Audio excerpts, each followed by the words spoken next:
Hello, everybody, and welcome to the Creditverse. I'm Rod Griffin, Senior Director of Consumer Education and Advocacy for Experian. This is where we talk about everything in the universe of credit. Today, I'm happy to have with me Kia Young, the America Saves Director of Communications. She supports and develops and implements effective digital communication engagement strategies for America Saves, including Military Saves, America Saves for Young Workers, and Split to Save. Before joining America Saves, she founded a successful social strategy agency and was a freelance writer, and she is a veteran of the United States Air Force. So Kia, welcome. And first and foremost, thank you for your service to our country. Really important, and we have great relationships with and support our veterans. So couldn't do what I do without you and your husband. Thank you so much for having me. Thanks for having me, Rod. And you're welcome, I guess. It's always strange when people say thank you for your service. And your welcome is enough. So it's the end of America Saves Week and wrapping up, and I'm honored to have you with us since you are the source of this important week. And just want to talk about savings and why it's so important, because I think personal finance, including savings, ties directly to credit and all of the things we do about being more financially successful. And so look forward to kind of chatting about why saving is important and how people can do that. And then a little bit about how that connects to your ability to be successful with credit as well. So just to kick it off, tell us about America Saves Week first and the America Saves Pledge. What's that all about? Yeah, my favorite subject, Rod. So as you mentioned, we're on our last day of America Saves Week. And if you're not familiar with America Saves Week, it's an annual celebration. It happens every single year, and it's actually been around since 2007. And it's just a time where thousands of organizations join together to encourage their communities to have a financial check-in over the week. So each day of America Saves Week has its own theme. So we kick the week off with saving automatically. So we, have you check in and make sure that you're making those savings automatic because it's the easiest way to save. And then we kind of break it down. We save for the unexpected, we save to retire, save to reduce debt, and today is save as a family. We want to start talking about savings to young people early. So we really just, encourage everyone to kind of sit down and take this week to look at how you spend, look at how you save. And then the pledge itself is basically, it's just a tool. So, people set goals for their savings, and the pledge is a simple way to actually have a plan for that goal. So not just saying, I want to save for emergencies, but saying how you want to save for that emergency. Are you going to, save $25 per paycheck for the next 12 months? Or, how do you actually break it down? Because what we have found, or what we know statistically, is that people are 2 times more successful when they have an actual plan that goes along with that goal. So the pledge is our way of having our savers ensure that they not just have the goal for savings, but they actually have a plan to go along with it. And then once they take the pledge, we follow up and kind of what I like to call are their savings accountability partners. So just like if you go to the gym and it's easier when you have a buddy, consider us your, kind of savings buddy, where we send you like nudges, reminders to save. We send just some really great resources and tools based on what your actual savings goal is. So it's not general. It's very much, if you choose that you're going to save for home ownership, then we're sending you information about home ownership. So we try to customize it as much as possible to their actual savings goals. So there's a lot in what you just said. So kind of unpack it a little bit. Yeah. And I think you had a couple of key points, 3 key points. One is making savings automatic. Mm-hmm. 2 was having a plan. Mm-hmm. And 3 was having my wife. So an accountability partner, right? So right. No one else can. So, somebody say, she says save, and she also says don't eat that a lot. Right. What are you going to do? Need her desperately. So no one can have her, but it's just, that's that concept. So talk about saving automatically. I mean, why is that so important? It's something that's so simple, but you get to kind of set it and forget it. And you also learn to live without that, whatever that amount is, right? So if you have it automatically going either via direct deposit or have your bank set up an automated transfer, it's just a natural thing that occurs and you don't have to actually manually move that money over to savings. It's kind of like the same concept as what has happened with retirement. So, for most people, if they're working and they're using one of their employer's retirement plans, it happens before you even get your money. And that's a great way for people to kind of save for retirement. That same concept exists for saving for emergencies or whatever the other things that you want to save for. If you're able to just put it direct, have that direct deposit, split your paycheck, have it go directly to savings. Or if you don't want to do direct deposit, set up with your financial institution, that automatic transfer once a month or however often you want it. It just makes it so easy for you to actually save. So sort of that set it and forget it. It's out of sight, out of mind. You're not tempted to spend it. So it's hugely helpful. So, and then you talk about having a plan. What should a plan look like? Because I think it's I tend to kind of like, let's just do that. That'll be fun. And and then you lose track. So talk about having a plan and how do you do that? Why is it so important? Yeah.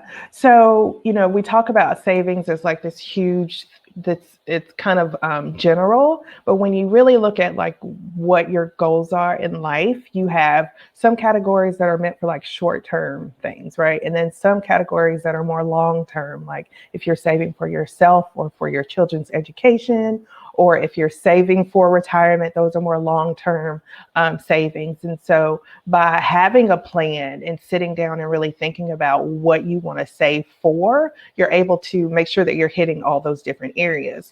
And then when the same way that you have a savings plan, you kind of want to have a spending plan too. And so Lila is our AFC at America Saves, and she says we don't like to use the word budget. We like to use a spending and savings plan. So we have this really great tool, a spending and savings plan tool that's really low tech. So it's kind of like an Excel spreadsheet that's already formulated for you, but it really gets you to sit down and look at what's coming in, what's going out, and what you want to save for. And you're able to move things around. You're able to look at it and see, okay, I'm spending a lot on cable. Is there, but I want to be saving for a home. Is there something I can tweak there? Can I, bring that bill down some? And then as you're looking through like all of your bank accounts and getting all those expenses together, you might find there's some things you're paying for that you didn't even plan on to still be paying for, like all those subscriptions that we sign up for,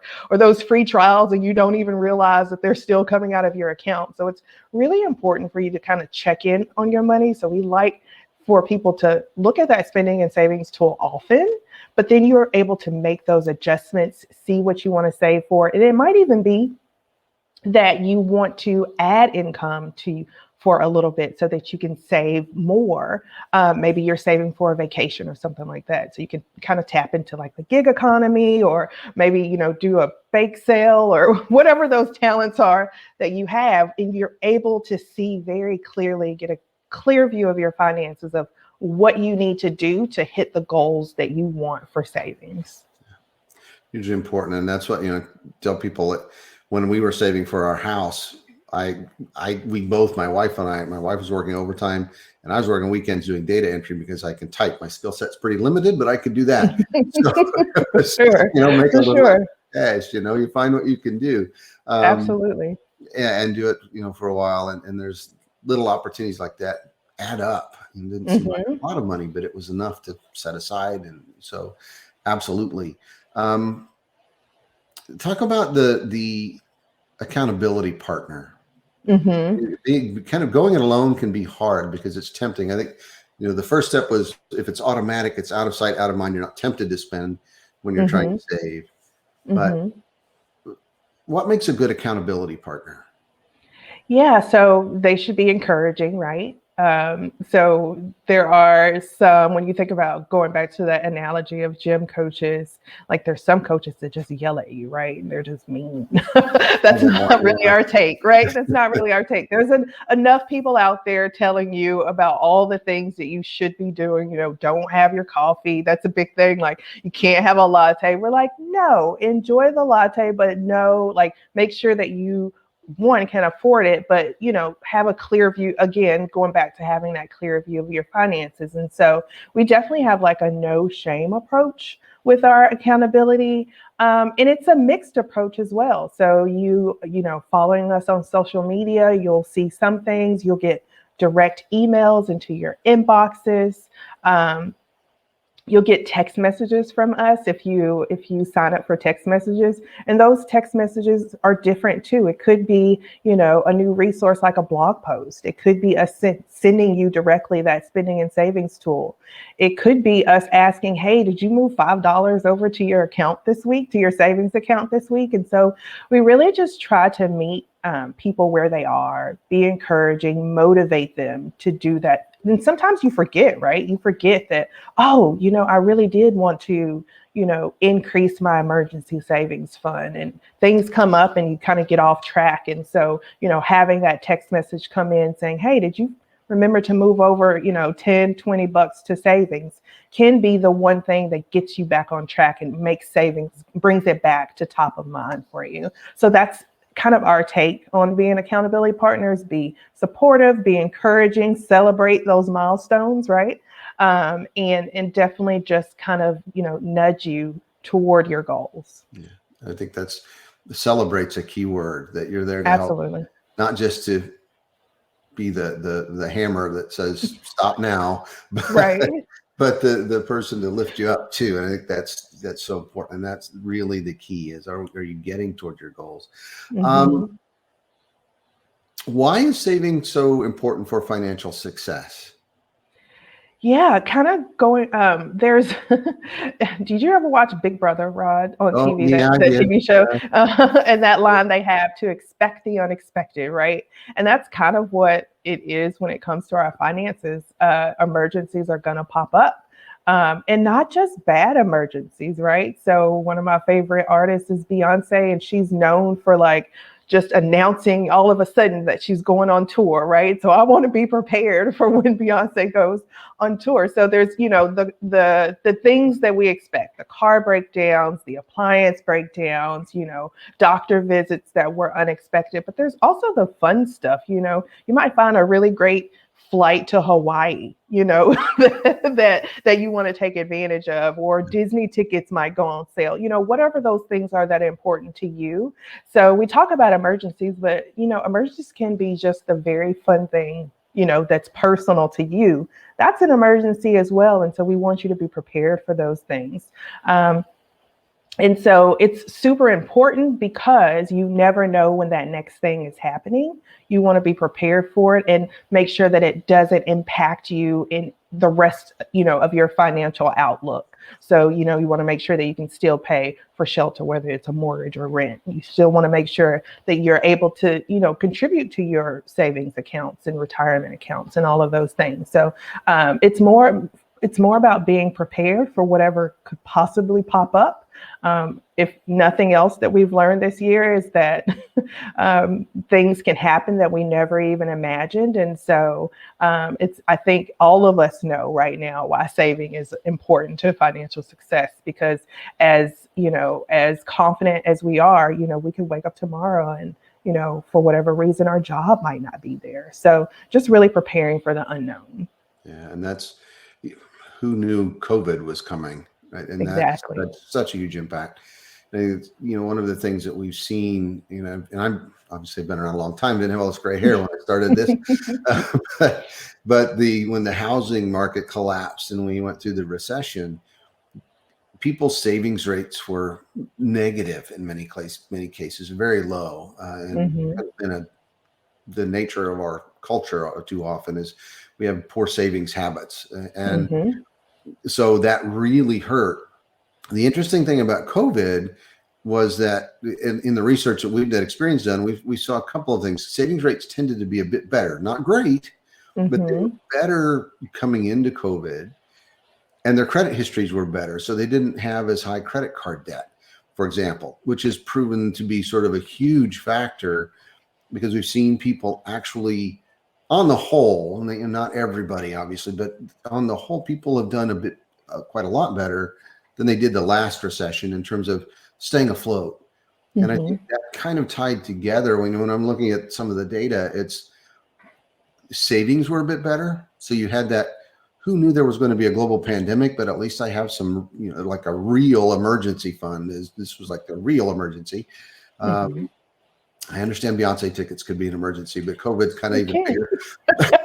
For sure. It definitely outranks on the emergency list, for sure. The rare thing that's bigger than Beyonce. COVID. So who knew? But so people had some savings, and their debts were lower, and so they weren't starting out from quite as bad a position. And I think that's something people don't think about, that I often tell people credit and savings are very closely related and important to one another for exactly what you said. If you have good savings habits, and I heard someone once say that, and I thought it was brilliant, that there are no emergencies, there are just unplanned for expenses or unexpected expenses. So if you have a savings, if you're saving well, it's not an emergency. It's like you said, it's something fun. I can go to the concert. I have the savings to do that and can budget for it. So the same thing's true with credit. If you have a situation like we're all facing now, having that savings means you can protect your credit. You can keep paying those bills. You can keep your balances low. You can do all the things you need to. So, taking care of your credit history and taking care of your savings kind of go hand in hand. And so I think it's a good point that you brought up too, that you have the ability to weather a storm like we're going through now. So hugely absolutely important. And that kind of touches on, and I think we just drove into the two questions ahead about, I was going to ask, what do we do with the unexpected? And COVID was about as unexpected as it gets. Absolutely. What should people, as we're thinking about the unexpected, but also the expected kinds of things, when people are saving, what should they think about? What kinds of information, or what kind of categories, for example, or things should they include in their plan? Yeah. So going back to the idea of like mixing that short-term savings with your present needs and that long-term savings goal. So obviously an emergency fund is first and foremost, especially if, you're trying to pay down your debt, keeping those credit card balances low. If you have, a good emergency fund, if something pops up, you're less likely to have to access that credit, be able to keep those balances low. So emergency fund is first and foremost, but also, large purchases like cars, vacations or special events we've kind of touched on, but then there's saving for retirement, of course, home ownership, education.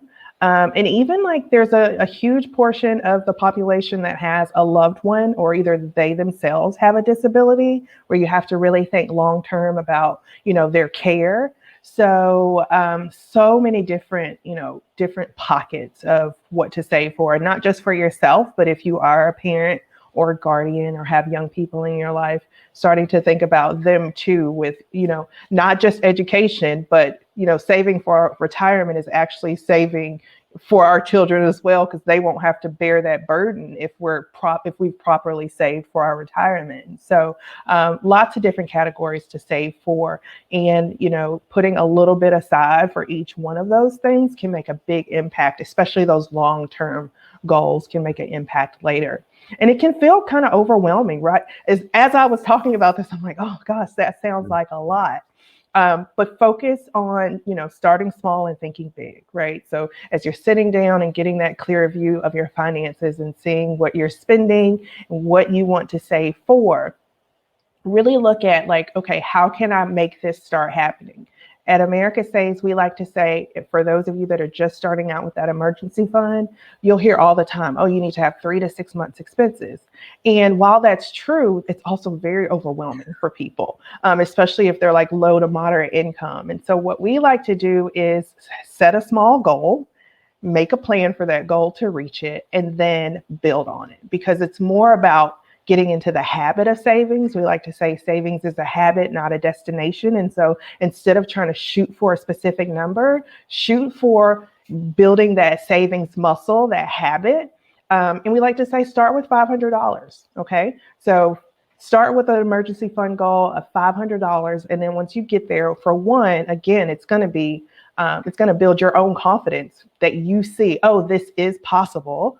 And then you can keep going from there. Okay, so you got your $500. What's the next goal? And you just continue to do the same thing, but it doesn't feel as overwhelming to say, okay, I have a goal to save for 500, or I have a goal to save for like 5,000 or 15,000 or whatever that number is for you. So start small, think big. That's the big thing to remember when you're looking at all the different things that you're wanting to save for. And it doesn't have to be tomorrow, so it's longer term too. Mm-hmm. You know, and I think, and so we always want things right now. It's so hard. I remember when my wife and I first got together, and our goal was to save $1,000 and to have $1,000 set aside. It took us 6 months. Lived in a 1-bedroom apartment. I was working in the government communications job, great job, not much pay. And it took us a long time, it seemed like. And, you know, but once you get there, we still do that. We put $1,000 in our checking account and then zeroed out the checking account on our still had the paper registers, right? If anybody remembers those. Yeah, I do. Celebrated, scratched it off. Now it's at zero, and next paycheck was in. And now we always have that $1,000 cushion. And we've done that forever. And now it's just kind of what and that's the first piece of the puzzle. Now, of course, we've saved. It took us years to get to the 3 months and then, you know, and longer. So, you know, patience, I think, is critical, and having that partner to say, you know, wait, we don't need to spend that right now. Right. And it goes both ways. So, you know, that's kind of what a partner to me is kind of all about, is you celebrate together and you help each other along the way. So exactly. Set those goals. And that's another thing when we talk about money. People hate to talk about budgets, like you said. Right. I'm the old fashioned guy. It's like, it's a budget. That's what it is. It is. It's a budget. Call it whatever you want. That's fancy fine, spending and savings tool, but yeah. at the end of the day, it's a plan. It's a plan. Okay. Yeah. At any rate, you know, but you have to have that plan, and then you work together on it. If you set goals first, you know, we don't argue about money, because you know, how does that money, and this is completely off topic, I guess, in a way, but how do you talk about money and savings? Because I know for a lot of people, if you're like me, the inner voices in my head and I have conversations about money, and we can argue with one another, probably more than anybody cares to know. My wife and I tend not to argue about money, because over time we approach it from a goal setting perspective. We don't talk about money first anymore. It's about, what are we planning to do for the holidays? You know, are the kids coming here? Are we going to go see them? What do we need to then it goes to, well, what do we need to save, and how do we do that? So it brings us together, instead of going, we have to go somewhere next week and we haven't done anything. Now we have a problem. Any tips or advice for how you have that money conversation, the saving conversation? Yeah. So we talk a lot as a team about how money is almost, in talking about money, it's almost become taboo. And the less stable you feel about your money, the harder it becomes to talk about it. And so exactly what you were saying that you and your wife do, if you set those goals up first and talk about the goals, and you're working toward the same goal, that's really helpful. But another thing that may work is to just plan like a scheduled meeting with your money. So whether you have a partner or it's just you by yourself, you know, if monthly or weekly, sitting down and just saying, okay, I'm going to look at, you know, my money financial outlook this week, and just having, you know, being committed to actually looking at what's going out, what's coming in, and then revisiting those goals, I think is really, really helpful. But I think we just have to get out of the idea that it's a taboo conversation, or a lot of us were told as we were growing up that it's rude to talk about money, politics, and religion, right? And so I think that's kind of stuck with us to some extent, especially around money.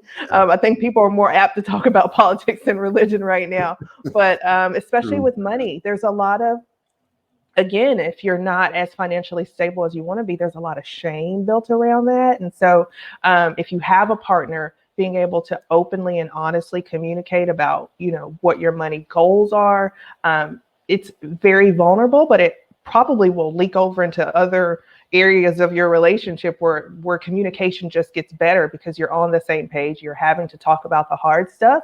And possibly once you're on that same page, the hard stuff becomes the fun stuff and the things that you can celebrate because you're able to hit those goals because you're on the same page and you've had those conversations. Yeah. And then it becomes a conversation. I think that's what, we even, money isn't, yesterday, we decided that at the end of the day, you want to go out and eat instead of stay in. Mm-hmm. And then it was like, well, where are we going to go? Well, I don't want to spend that much. And so, that's a good point. So we're doing this weekend? Not really. Okay, well, then we'll do this. And so it was like this little short conversation about, okay, what's the budget say? And without really having to think about it. And, right. Okay, we'll go there. And so, and then but we're not going Saturday now. So, right. The accountability partner went, yeah, you're right. Then we have to give something up. So, right. So we are. So kind of I could talk all day. So, thank you for sharing such wonderful information. Quickly, how can someone take the America Saves Pledge? Where do they go? What do they need to do? What does that entail? Yeah, so we just launched a brand new website this week, Rod. I don't know if you've been over to it, but it's americasaves.org. You won't be able to miss it. You'll see Take the Pledge everywhere. But yeah, you just go to americasaves.org and you take the pledge. We don't save any of your personal information. And we don't sell any of your personal information as well. So this is not a commitment to America Saves. You're not inputting any type of financial information. It's truly a commitment that you're making for yourself, but you're sharing what that goal is with us so that we can support you. So don't feel like, you're going to have to tie in your bank accounts or we know none of that information. We just want to support you in your savings goals. So just go to americasaves.org. Fantastic. And America Saves will be a very positive, objective accountability partner, and celebrate with you. That's what it's really all about. So for sure. Kia, thank you so much for being here. And for those of you watching, you can join Experian and learn more about our Credit Chat Live programs at ex.pn/CreditChatLive. And join us on our Twitter chats. That's hard to say today. Our credit chats on Twitter on Wednesdays, 2:00 Central, 3 Eastern. You can learn more at ex.pn/CreditChat. Kia, thank you so much. And please stay well, stay safe, and we'll talk again soon. Take care. Thanks, Rod.